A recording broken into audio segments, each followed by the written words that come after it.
As China declared they're no longer taking contaminated foreign waste, companies in advanced countries look to other developing countries to dump the recyclable garbage. In Malaysia, Penang Harbour Terminal is the second largest terminal to import foreign waste. However, our report showed that many of the companies who import the waste do not have a license. Let's investigate the problem.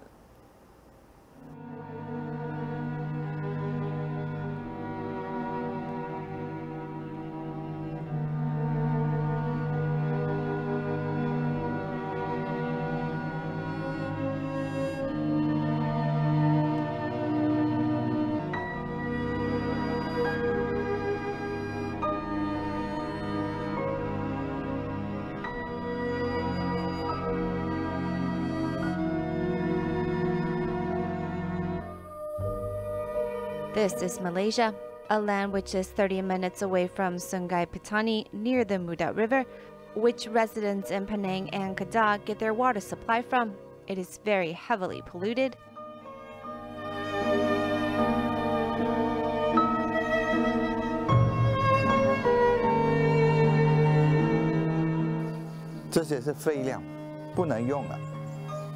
This is all abandoned waste. They can't be recycled. 10% has been processed by companies to make new recycled plastic raw material, and the rest 90% is dumped. This place used to be a sand mining field, and they simply dig a hole and fill it up with the waste. Under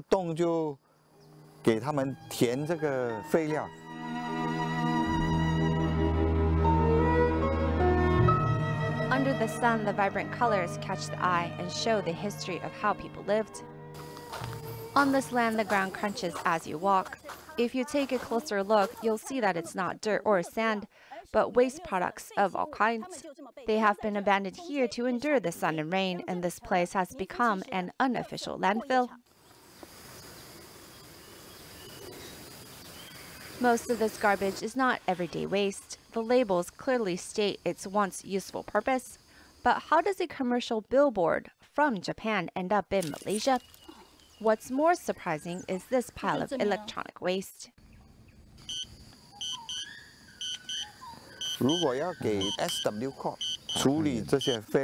If this garbage was processed by SW Corp, a waste management company, every ton will cost over $3,500. But contractors can take care of it by the truck full of only $12 to $24. Dr. Du Shenjin states the truth on why this garbage is just dumped here instead of processed. The cost, it's no wonder why companies will risk the dangers of abandonment. The line of caution tape drawn around is what the local government is doing to actualize their authority. But in such remote regions, frontline implementation is difficult.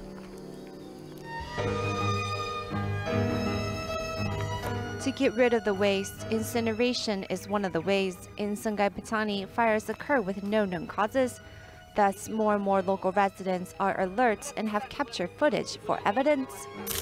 Tadi dia ni, saya tengok dia jauh, dia duduk di sebalik api. Saya bersangka, saya bersangka dia cuba melakukan pembakaran.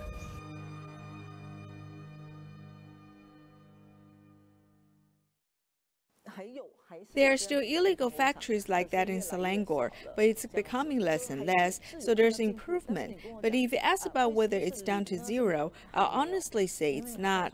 However, Sungai Petani over in Kedah is still problematic, and I must admit it's going to be a long battle. From Selangor to Kedah, the problem isn't really solved, but moved. The residents' health is being affected. Jean and her family have lived in Sungai Petani for near 10 years, and in May of 2019, her youngest daughter began suffering from health problems and had to leave school. The doctor asked if she's been exposed to burning carcinogens. I said yes, where we live people burn trash and tires and whatnot. The doctor was quick to say no wonder your daughter has these symptoms. On the map, it can be seen that Sungai Petani, the biggest industrial zone in Kedah, is surrounded by secondary raw materials processing plants. The factories, the landfill, and residential zones are all within 10 minutes of each other.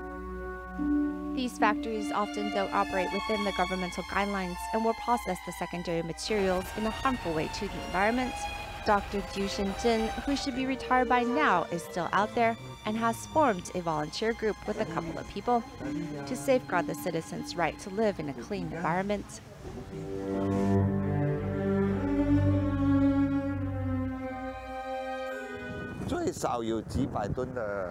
There are at least hundreds of tons of waste here and cannot be recycled.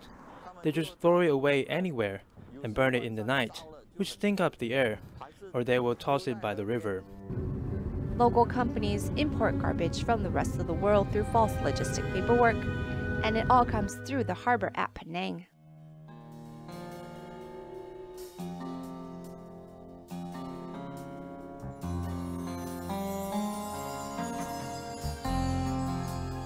This battle to stop foreign waste from being imported has not stopped since 2018.